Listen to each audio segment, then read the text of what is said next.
You're listening to 105.3, The Gerblin, Dominaria's #1 music source for generic goblin noise. Hey gang, just to let you know, you can now use the promo code MTGMudsta, all caps, at flipsidegaming.com and originalmagicart.store. Using the code gets you 10% off orders $10 or more, and you get to help out the channel at the same time. Today's game finds us back with the Jersey Boys, and I'm playing Titania, Friend of the Forest, keeping a Fyndhorn Elves, 2 Snow-Covered Forests, Sunstone, Tireless Tracker, Buried Ruin, and Realms Uncharted. Mike's taking on a PR role for the Dimir Guild, and he's working with Mirko Vosk to try and change how people see Dimir. He keeps 2 islands, Exotic Orchard, Gaslord of the Fugue, Shadow Mage Infiltrator, Aqueous Form, and Wayfarer's Bauble. Matt's decided to keep it simple and play a 5-colored deck, playing Scion of the Ur-Dragon, and he keeps Windswept Heath, Arid Mesa, Blood Crypt, Watery Grave, Nature's Lore, Birds of Paradise, and Mirari's Wake. And last but not least, Trevor's dusted off his championship belt, taking his half of the Xenabro tag team, and he keeps a Rishkar's Expertise, Itali, Game Trail, Wasteland, Blasphemous Act, Skyshard Claim, and Mana Crypt. Mike wins the die roll and starts us off. Mike plays an island, and he casts a Wayfarer's Bauble. Trevor plays a tapped Game Trail and passes. Matt plays a Windswept Heath, cracking it and shortcutting to cast Birds of Paradise before finding an untapped Stomping Grounds and losing 2. I play Snow-Covered Forest, and I cast Fyndhorn Elves. Mike plays an island and cracks his Bauble to find a basic, passing. Trevor plays a Wasteland and casts his Mana Crypt. He then taps out to cast a Skyshroud Claim, and he casts Sylvan Library before passing and finding his 2 forest cards, one of which is also a Stomping Ground, and he takes 2. Matt plays an untapped Watery Grave, taking 2 and casting Nature's Lore. I play a Snow-Covered Forest and cast Tireless Tracker, passing to Mike. Mike plays a Temple of Deceit, scrying 1 and keeping it on top. He casts a Shadow Mage Infiltrator and passes. Trevor uses his library to decide what to keep from his top 3 and doesn't take any extra cards. He also remembers to roll for his Crypt Trigger and doesn't take the 3. He then casts Xenagos in his main phase, and he passes to Matt. Matt plays a Swamp, and out comes Mirari's Wake, as he passes to me. I play a Snow-Covered Forest, gaining a treasure token as it comes in from the Tireless Tracker trigger. Moving to combat, I hit Matt for 4. Mike swings his Infiltrator at Trevor for 1, and gets to draw a card when it connects. He plays an Exotic Orchard as his land for turn, and he casts the Gaslord in his second main phase, which is a card that Trevor really hates. Trevor rolls for his Crypt, not taking any damage, and doesn't keep any extra cards from his library trigger. He casts a Chaos Orb in his main phase on Matt's Mirari's Wake, and Matt shuffles it in. Matt then flips a Chromatic Lantern off the top and puts it into play. Trevor then only has to pay 5 mana for a Blasphemous Act, and he wipes the board clean. Matt plays an Arid Mesa, which can now tap for mana thanks to the Chromatic Lantern, and he casts Temur Ascendancy and passes. I play a Snow-Covered Forest, and I cast my own Sylvan Library. Mike plays a Fetid Pools, which comes in tapped, and he drops Raving Dead before passing to Trevor. Trevor rolls for his Crypt and loses 3 life. He then uses the library to help set up his draw, and he plays a Mountain. In his main phase, Trevor then casts a Tally, which is just Yikes, and puts the trigger onto the legendary dinosaur, moving to combat. He swings a Tally at Mike, and a Tally's trigger goes on the stack once he's attacking. Trevor casts his own Oracle of Moldiah. Matt's Path to exile Mike's Raving Dead, Mike's Expedition map, and Mike Adama's Reach, going to find a basic for hand and field. A Tally then connects and Mike takes 12. In Trevor's second main phase, he plays the forest he found with Mike Adama's Reach as his second land for turn thanks to the Oracle. Matt plays an untapped Hollowed Fountain, taking 2 because life is a resource. He then casts a Sign of the Ur-Dragon and draws a card from the Ascendancy trigger as it enters. Moving to combat, the Scion hits Trevor for 4 commander damage, and Matt passes to me. I use my library trigger to help find an answer, and could you have guessed it, I hit all 3 lands. I take 8 to keep all 3, and I cast a Sunstone to help keep Trevor and Matt in check. Mike has no land for turn, but he does drop Thada Adel in his main phase, a card I've been looking to add to Mistform. and with nothing else, he passes to Trevor. Trevor doesn't lose any life to the Crypt trigger, and he picks the card he wants to draw from the library ability and leaves a Sheltered Thicket on top, playing it off the top as his first land for turn.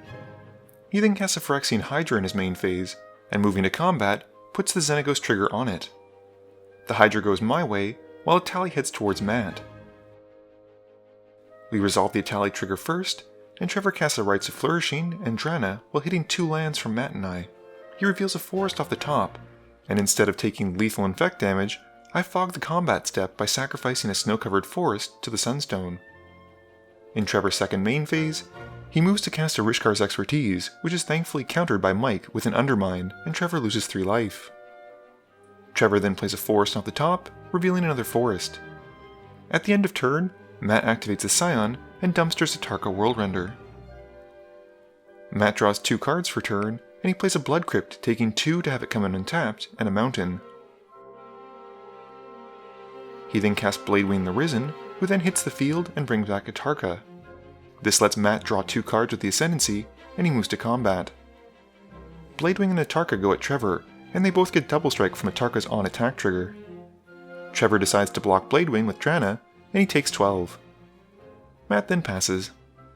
I draw from the rights, and I use my library. I then play Tempt with a Discovery in my main phase, and only Mike declines to get a land. Trevor also uses the chance to crack the Expedition map, and Matt finds a command tower for the field, while Trevor puts a land into play and a Ghost Quarter to hand. I grab 2 snow-covered forests and a wooded foothills, because I realize I forgot to put in Thespian Stage when I put in Dark Depths. Whoops.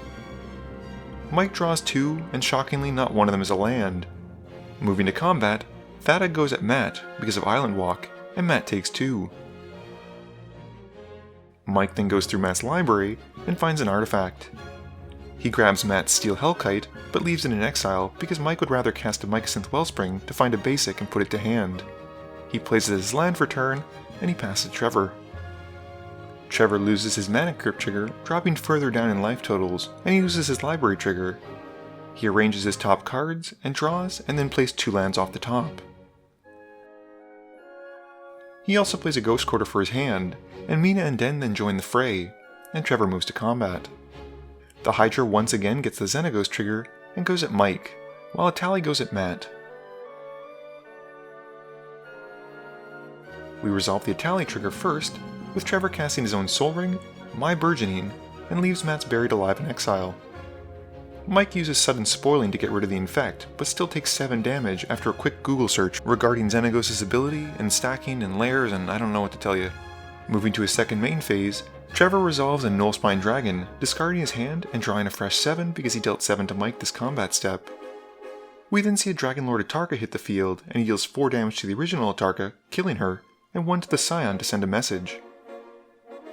Matt draws his card for turn, but with no land, casts a Dragonlord Dramoka in his main phase. This lets him draw another card with the Temur Ascendancy trigger, and Matt plays a Marsh Flats that he just drew.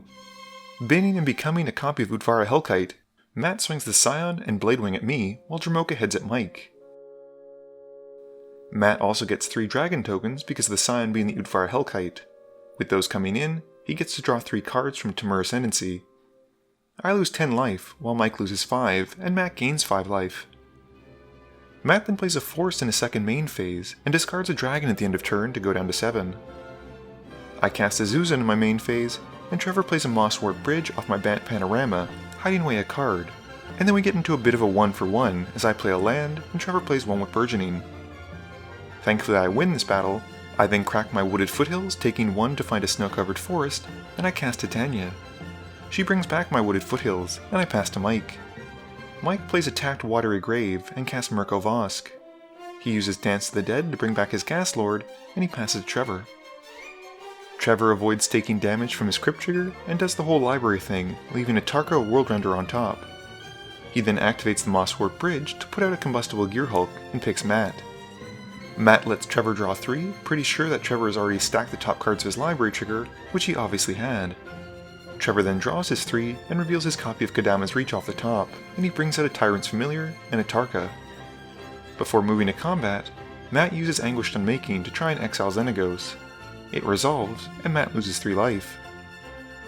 Trevor then swings Dragonlord Atarka and a Tally at Matt, and a Hydra at Mike. We resolve Itali's ability, and Trevor hits his own copy of Kadama's Reach, and leaves my copy of Court of Calling and Mike's copy of Phyrexian Arena in exile while casting Matt's Kolaghan. Mike blocks the Hydra with both of his creatures, and Matt puts a dragon in front of each, but he still takes 4 from the trample damage. Trevor then cracks his Wooded Foothills in his second main phase to find a land, and he passes to Matt. Matt plays a Swamp and a Misty Rainforest after drawing 2 cards this turn because of rights. In his main phase, Matt activates Scion's ability, searching his library for a dragon card. He settles on Scourge of Valkis, which is concerning because Matt still has so much mana. He uses that very mana to kick a Rite of Replication and targets his Scion, who is now a Scourge. As all these token copies enter, this is more than enough damage from the triggers to take us all out, and Matt wins the game. Game review time. So, one of the mistakes I think I made this game was probably taking 8 from the Sylvan Library. With Bant Panorama being one of the 3, what I could have done is played it and had it sit on the field, having enough mana for Sunstone, and if no one attacked me, cracked the Bant Panorama, gotten a basic, and shuffled the top cards. It would have saved me a little bit of life, not that it would have probably helped me very much in the end, but that's a better line of play anyway. I think one of the things I like the most about Matt's Scion deck is how different it can be in every game. Typically, yes, he does win through a few different cards, but that's pretty normal for any EDH deck, but he runs a lot of different and fun answers, and the game can really change based on whatever he has Scion become. He runs a lot of very cool toolboxy cards, so it's a lot of fun to play against.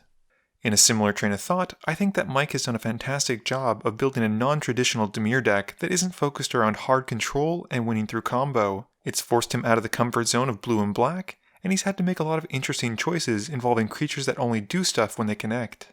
This kind of creativity is one of the many reasons I love EDH, and I think the fact that we had to keep killing Mike's creatures really highlights how strong some of these abilities can be on creatures.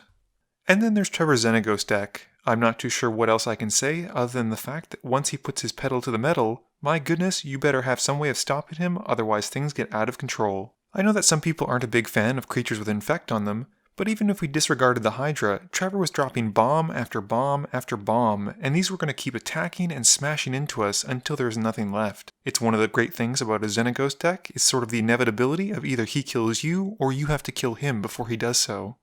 Please be sure to tune in every Monday and Thursday at 11 AM Eastern Standard Time for a guaranteed new video. You can also follow me on Twitter at MTGMudsta. You can find me on Facebook at facebook.com/mtgmudsta. And lastly, you can check me out when I stream at twitch.tv/mtgmudsta. This video is brought to you in support by my patrons. If you're looking for a way to help out the channel, please be sure to visit the link below. Thank you all for watching this video, and don't forget, friends are just opponents you haven't eliminated yet.